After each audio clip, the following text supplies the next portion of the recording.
హాస్పిటల్లో ఎవరికో సర్జరీ అన్నావు, బాగా జరిగిందా? బాగానే జరిగింది యష్. నువ్వు ఆ పేషెంట్ని చూసావా? లేదు యష్, నేను ఆ రూమ్లోకి వెళ్ళేసరికి అతనికి ట్రీట్మెంట్ జరుగుతుంది. బయట ఉన్న వాళ్ళ చెల్లెళ్ళతో మాట్లాడి నేను అక్కడి నుంచి వచ్చేసాను. సర్లే, తను చూడడం ముఖ్యం కాదుగా. నువ్వేం చేయాలనుకున్నావు అది చేసేసావు.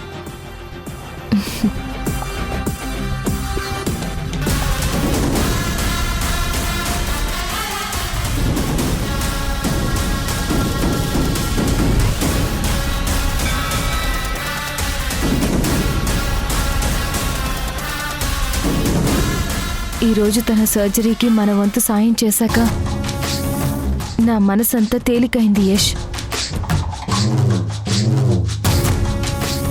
ఆ మంచంతా నీకే జరగాలి యష్.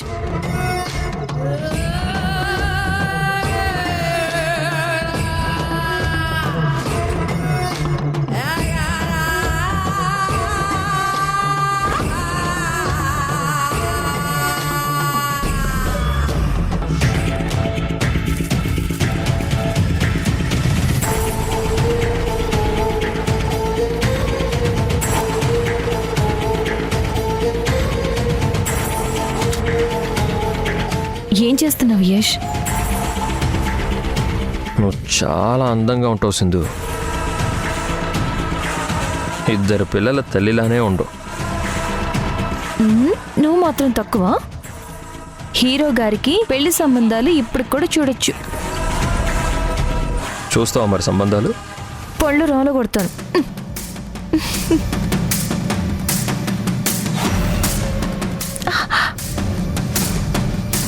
వదులు యష్.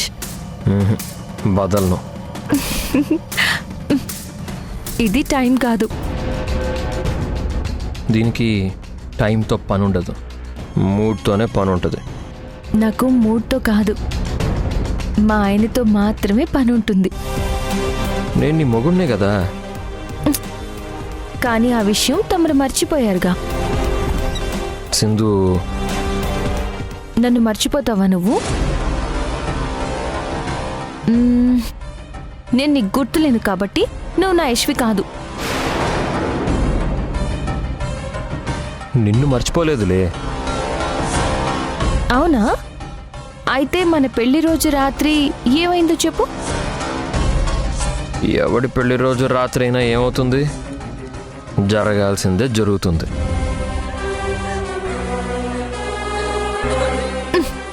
కదా?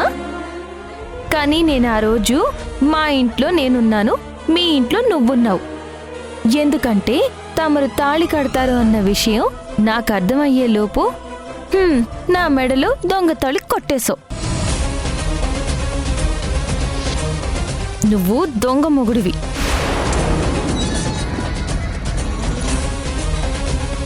అలా దూరంగా ఉండకు సింధు, పిచ్చిలేస్తాం నాకు. సరే, అదోకే. ఆ తర్వాత ఏమైందో చెప్పు.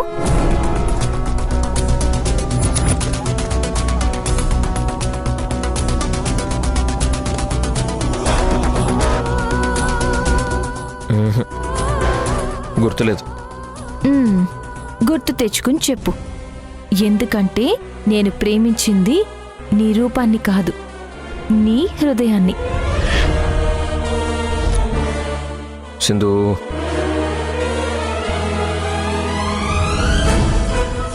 యష్ లాగా 100 మంది ఉండొచ్చు, కానీ నా యష్ నన్ను ప్రేమించినట్టు ఎవరిని ప్రేమించలేడు.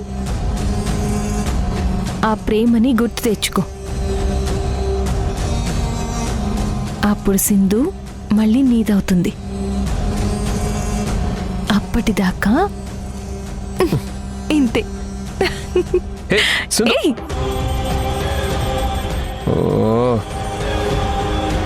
అబ్బా, మన్కి కిరికిరి మస్తు శకలున్నాయి దీనికి. మెత్తగా ఉందామంటే మెలిక పెడుతుంది, గట్టిగా పోతే గొడవ చేస్తుంది. అబ్బా, కానీ ఖతర్నాకుంది. ఎట్లయినా సరే దీన్ని మాత్రం దారికి తెచ్చుకోవాలి.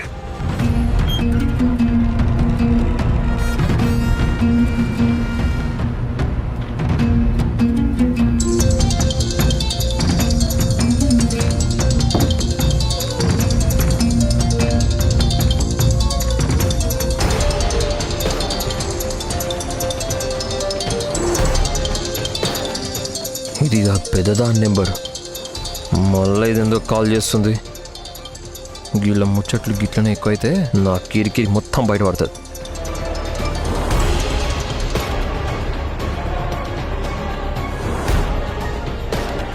మేడం బిజీగా ఉన్నట్టున్నారు. ఫ్రీ అయ్యాక తనే చేస్తుందిలే.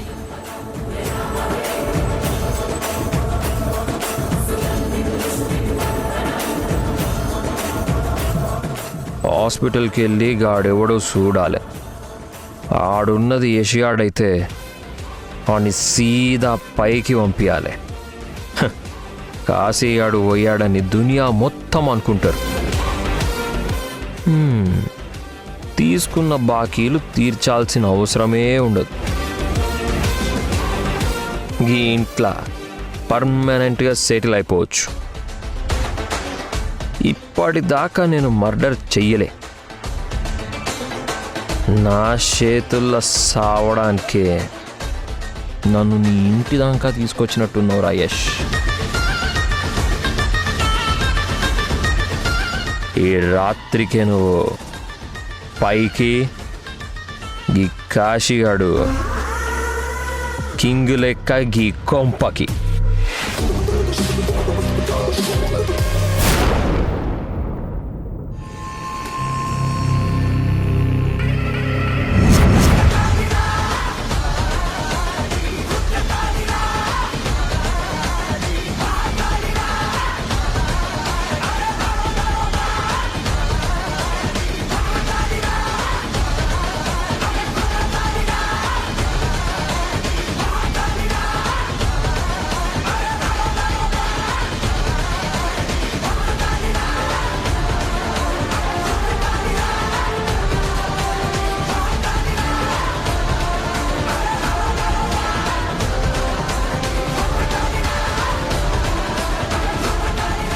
నమసేష్. కాశీగాడు ఈడ నీ పేరు చెప్పుకొని ఇన్నాళ్ళుగా ఓబుల్గాడి నుంచి తప్పించుకున్నావు. కానీ పోలీసుల దగ్గర ఇట్లా నక్కి దాక్కోవడం నాకు మస్తు ఇబ్బంది ఉంది. నేను కూడా నీ లెక్కనే దొర లెక్క దునియాలో బతకాలనుకున్నా. నేను నీ జాగాలో సెటిల్ కావాలంటే గీడ నీ ప్రాణాలు పోవాలి. ఇచ్చేసాయి.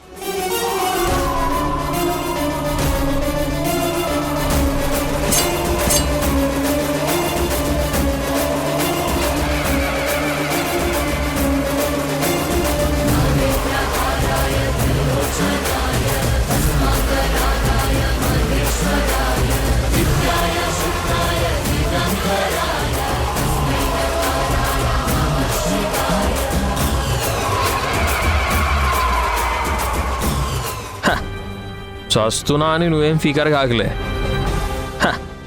ఇక నుంచి మీ అమ్మ, నీ పెండ్లం, నీ పిల్లలు, నీ కొంప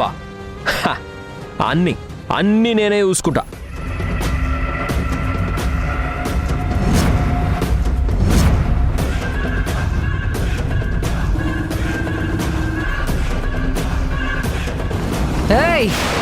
రా డాక్టర్ రా.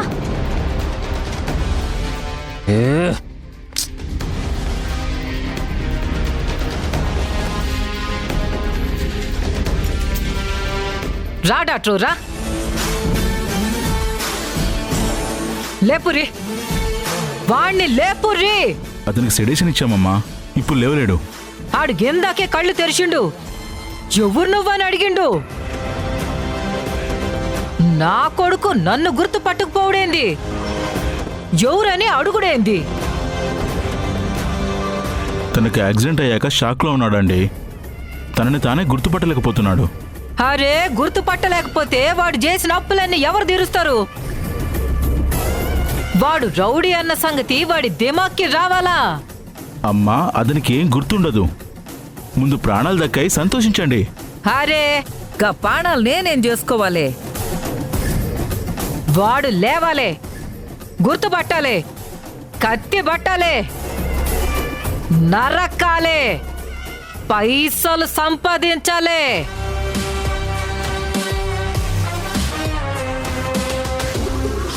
అంటే ఇప్పుడు తన మైండ్లో ఏముందో మనకెలా తెలుస్తుందమ్మా? మరి ఇంకేం తెలుసు? ఏమి తెలవదని చెప్పుడు మాత్రం బాగా తెలిసే. నా కర్మ, నా కొడుకుని నేను నీ చేతుల్లో పెట్టినా వాణ్ణి ఇప్పుడు గీ నుంచి తీసుకుపోతా. అలా తీసుకెళ్ళకూడదమ్మా. గట్లయితే నీతో పాటు నీ ఇంటికి దొలుకుపో. ఇంకో 10 దినాలు ఈ దవాఖానలోనే ఉంచి మీ కరెంటు బిల్లు, మీ ఇస్త్రీ బిల్లు మా మీదేసి ఎక్కువ పైసలు గుంజుదామని చూస్తుండవా? గదే కదా నీ ప్లాను? గది కుదరదుగాక కుదరదు.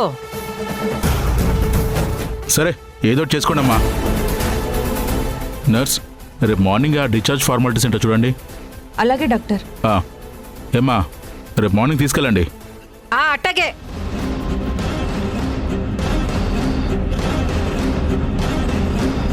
అరే కాసిగా, నువ్వింటికి రావాలా? కొట్టుడు మొదలెట్టాలా?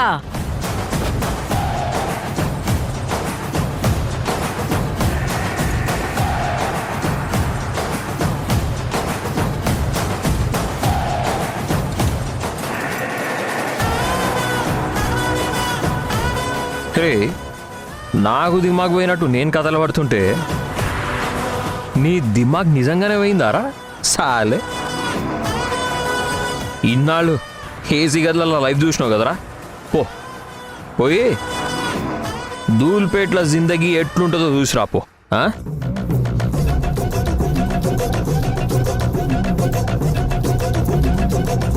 ఉంటారా బై?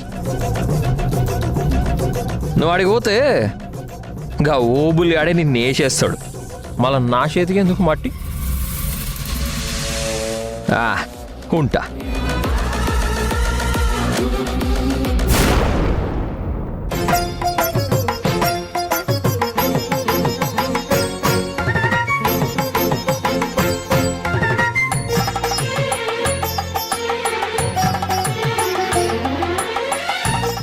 స్వామి, నీ దయ వల్ల యష్ ఏ హాని లేకుండా బయటపడ్డాడు. కానీ ఇప్పుడు అన్నిటికంటే మా ముందున్న పెద్ద సమస్య యష్కి ఏ విషయం గుర్తు లేకపోవడం. ఈ ప్రాజెక్ట్ తన డ్రీమ్ ప్రాజెక్ట్ అని యష్ చాలాసార్లు చెప్పాడు. అది రూపుదాల్చుకునే టైంకి ఈ డబ్బులు ఎక్కడ పెట్టాడో గుర్తులేదని అంటున్నాడు. ఈ పనులు మొదలవ్వాలన్నా ఎలాంటి అడ్డంకులు ఉండకూడదన్నా ఆ డబ్బు ఎక్కడుందో తెలుసుకోవడం ఇప్పుడు చాలా ముఖ్యం. దయచేసి ఆ డబ్బు ఎక్కడుందో యష్కి గుర్తొచ్చేలా చూడు స్వామి. కన్స్ట్రక్షన్ పనులు ఇక మీదట ఆగకూడదు. అన్ని సక్రమంగా జరిగేటట్టు చూడు.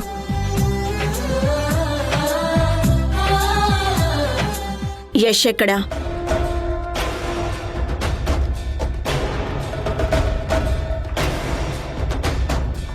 ఎక్కడికో బయటికి వెళ్ళాడత్తయ్యా. ఎక్కడికో బయటికి వెళ్ళాడు అంటే బయటికి వెళ్తే ఎక్కడికి వెళ్తాడో తెలీదు.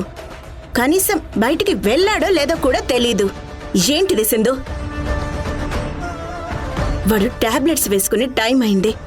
వాడిని పట్టించుకోకుండా నీకు ప్రాజెక్టు పనులే ఎక్కువయ్యాయా? ఏ జన్మలో చేసుకున్న పాపమో శాపమో తెలీదు. ఇప్పటికే చివరి చూపు కూడా దక్కకుండా చంద్ర దూరం అయ్యాడు. అదృష్టం కొద్దీ యష్ యాక్సిడెంట్ నుంచి ప్రాణాలతో బయటపడ్డాడు. వాణ్ణి జాగ్రత్తగా చూసుకో. అవసరమైతే ప్రాజెక్టు సంగతి పక్కన పెట్టు. ఎవరి డబ్బు వాళ్ళకిచ్చేసేయ్. లేదత్తయ్యా, నన్ను నమ్మండి. నేను డబ్బుల గురించి ఆలోచించడం లేదు. ఇది మన కుటుంబ గౌరవానికి సంబంధించింది. ఇక మీద నేను యష్ని నెగ్లెక్ట్ చేయను. అలాగే ప్రాజెక్టు పనులు కూడా ఆగనివ్వను. మీరు ధైర్యంగా ఉండండి అత్తయ్య. ఇక మీదట గీ ఇల్లు నాదే, గింట్లున్న ఇల్లాలు నాదే. గా యష్గాడు పైసలు ఏడబెట్టిండో కనిపెట్టి గా డబ్బు మొత్తం కొట్టేసేయాలి. Sindhu darling, I'm coming.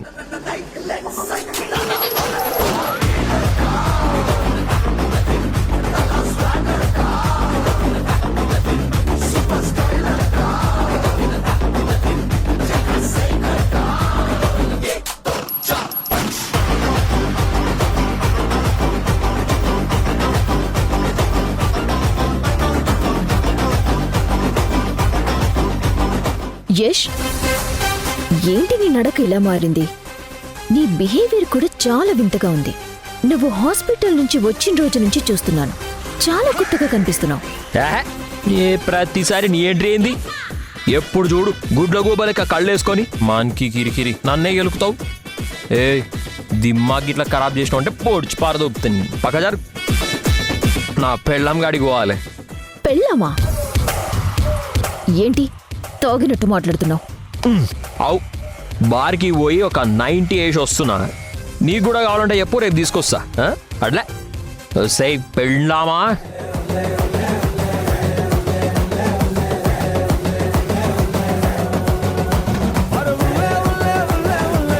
నువ్వు ప్రాజెక్టు పనులు ఆపకుండా చేయాలంటే చేసుకో, కానీ ఏ పనైనా యష్ తర్వాతే అనే విషయం గుర్తుపెట్టుకో.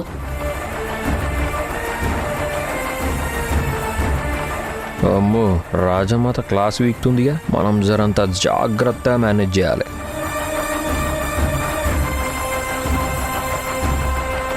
రే యష్, ఎక్కడికి వెళ్ళి వస్తున్నావురా? అది గుడికెళ్ళి వస్తున్నా అమ్మా. అదేంటి బయట నాతో బార్కెళ్ళొచ్చానన్నావు? బారా? అవునత్తయ్య, బయటొకలా లోపలొకలా ప్రవర్తిస్తున్నాడు.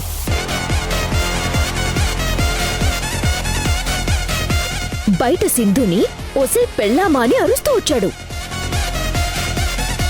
నాతో ఏమన్నాడు తెలుసా? నీకు 90 ml కావాలా అని నన్నే అడిగాడు. నాకు యష్ ప్రవర్తన చాలా తేడాగా అనిపిస్తోంది అత్తయ్య. ఈ రక్త పింజరి మనశ్శాంతి లేకుండా చేస్తుందిరా. దీనికి గట్టిగా ఇవ్వాలి. నేనెప్పుడన్నాను బార్కి వెళ్ళానని? ఇందాక బయట అన్నావు కదా. నేను బార్కి అనలేదు, బోర్ కొట్టాలా బయటికి వెళ్ళాను అన్నాను. మరి 90 ml అన్నావు? 90? అది 90 ml కాదు, 90 mm స్క్రీన్లో సినిమా చూసి చాలా రోజులైంది. ఏమన్నా మంచి సినిమాలు ఉన్నాయా అని అడిగాను. అమ్మో లేదత్తయ్య, తను అబద్ధం చెప్తున్నాడు. నోర్మి, నా కొడుకు ఎలాంటి వాడో నాకు తెలీదా? నువ్వు చెప్తే నేను నమ్మేస్తానా? నువ్వు ముందెక్కడి నుంచి వెళ్ళు. అది కాదత్తయ్య. వెళ్ళెక్కడి నుంచి.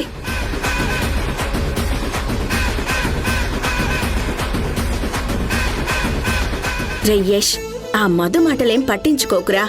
ఇలానే ఏదో ఒకటి వాగుతూ ఎవ్వరికి మనశ్శాంతి లేకుండా చేస్తుంది. నువ్వు ఎక్కడికి వెళ్ళినా మాతో ఒక మాట చెప్పి వెళ్ళరా.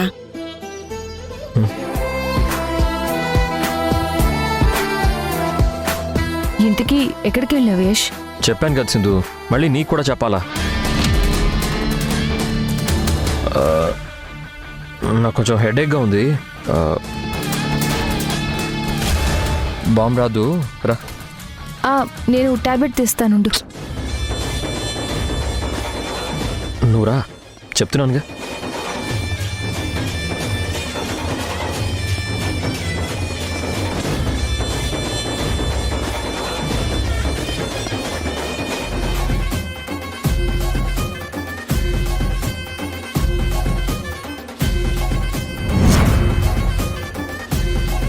బార్కి పోయి ఒక 90 వేసి వస్తున్నా. నీకు కూడా కావాలంటే ఎప్పుడు రేపు తీసుకొస్తా. ఇక్కడ ఏదో పెద్ద తేడానే జరుగుతోంది. ఒక్క యాక్సిడెంట్ మనిషి నడవడికని, మాట్లాడే తీరుని ఇన్ని రకాలుగా మార్చేస్తుందా? ఎన్ని మాటలు మారుస్తున్నాడో. అటు మావయ్య లేడు, ఇటు కనీసం పొలిటీషియన్ కూడా లేడు. ఎవరిని అడగాలి? ఎవరి హెల్ప్ తీసుకోవాలి? నా టైమే బాగోలేదు.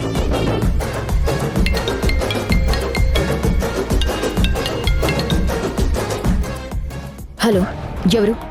మధు.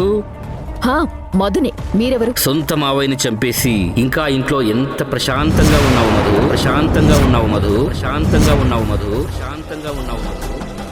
హే, ఏం మాట్లాడుతున్నావు నువ్వు? అసలు బుద్ధుందా నీకు? మా మావయ్యని నేను చంపడం ఏంటి? పిచ్చిగా మాట్లాడితే పళ్ళు రాలగొడతాను. అసలు ఎవరు నువ్వు? నేనెవరనేది నీకనవసరం. నీ ఫోన్ కి ఇప్పుడే ఒక వీడియో పంపించాను. అది చూస్తే ఆటోమేటిక్ గా అన్ని నీకే అర్థమవుతాయి.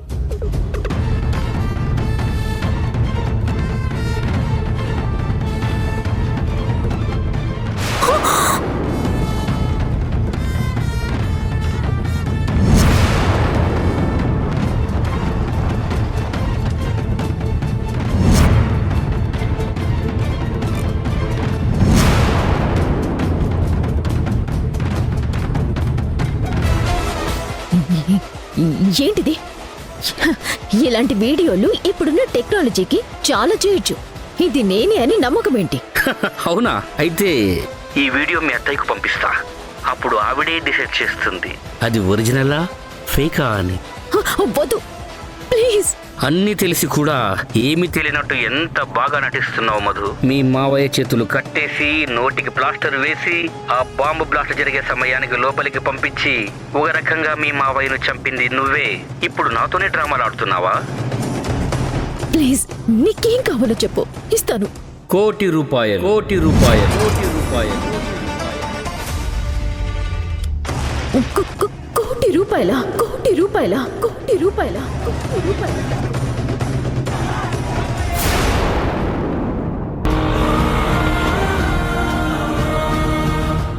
నీ మీద ప్రెషర్ పెడుతున్నానని అనుకోకు. ఆ డబ్బు ఎక్కడ పెట్టావో గుర్తు తెచ్చుకోవడానికి కొంచెం ట్రై చెయ్యేష్. ఆ డబ్బు దొరకకపోతే మన కుటుంబం రోడ్డున పడుతుంది. రేపటి సంధి గీ కత్తి తీసుకుని బయలుదేరు. ఎవరికైనా రెక్కాడితే కానీ డొక్కాడదు, కానీ మన కుటుంబానికి మాత్రం నీ కత్తి ఆడితే గాని డొక్కాడదు.